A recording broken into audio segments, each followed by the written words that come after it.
আমাদের সমাজে এরকম কিছু লোক আছে যা আপনার সঙ্গে ভীষণ ভালো রিলেশন, মানে এত ভালো আপনার সঙ্গে যাতে আপনার নিজেরই মনে হবে মেবি আমাদের ঘরের লোকের থেকেও উনি অনেক ভালো। আর উনি আপনার ঘরের লোকের থেকেও উনি আপনার জন্য মানে ভালো চিন্তা করে সব সময়। কিন্তু এটা কি সচরাচর তাই হয়? তা কিন্তু নয়। এরকম অনেক লোক আছে, আমি সবার কথা বলছি না।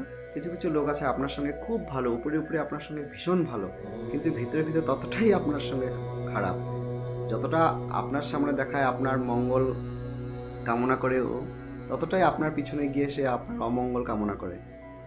তো এসব লোকের জন্যে আপনি কিন্তু কিছু করার দরকার নেই। আপনি আপনার যেটা নিজস্ব যেটা পজিটিভিটি আছে সেটাকে সবসময় স্ট্রং করে রাখা উচিত, নিজের অরাটাকে। কারণ আমাদের প্রত্যেকটা মানুষের ভিতরে একটা করে পজিটিভ অরা আছে। এই অরাটাকে আপনি আরও স্ট্রং করে ধরে রাখেন।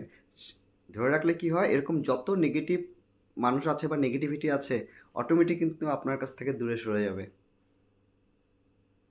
তো আপনাদের সঙ্গেও যদি এরকম কিছু লোক আছে, আপনি কমেন্ট করে জানাতে পারেন।